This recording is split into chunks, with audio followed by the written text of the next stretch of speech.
Across the muddy fields of eastern England in the spring of 1915, a farmer named William Foster was driving his old tractor through the wet soil. The engine screeched, smoke puffed into the air. But Foster wasn't thinking about the harvest. He was thinking about the war, the one devastating France, where his son was fighting in the trenches of the Somme. Every day, the newspapers reported thousands of British soldiers trapped, unable to advance under German machine gun fire and barbed wire. "We have cannons and rifles," Foster said to his friend, a village mechanic, "but nothing that can help them cross the mud. My tractor moves easily through the fields. Why couldn't something like it work on the battlefield?" The idea sounded crazy, but no one could have guessed it would become one of the inventions that changed modern warfare, the tank. Foster began experimenting. He dismantled the frame of his Hornsby Y tractor, welded steel plates to it, and added tracks for better traction. At first, the machine was heavy and sluggish, like a wounded beast dragging itself through the mud. But he persisted, welding and testing night after night, the cold wind blowing through the barn, the dim oil lamp flickering over his work.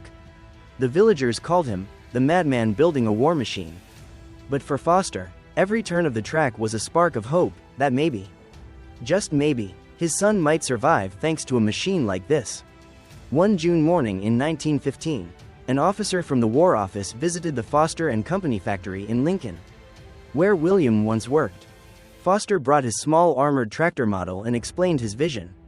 A vehicle that can cross mud, trenches, and barbed wire, carrying soldiers and machine guns. The generals scoffed. "They'll blow it to pieces in seconds," one of them said. But a colonel named Ernest Swinton thought differently. He whispered, "Perhaps this is exactly what we need."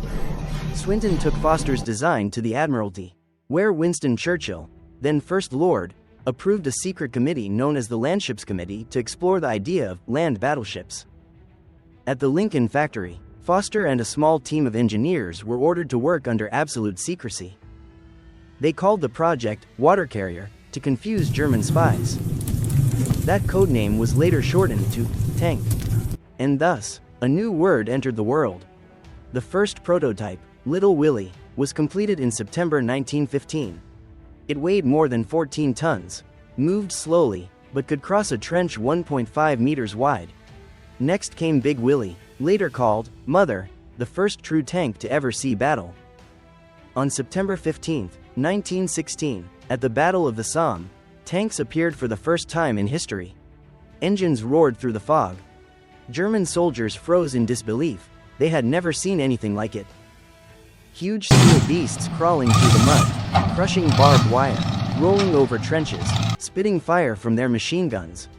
Some broke down. Some burned.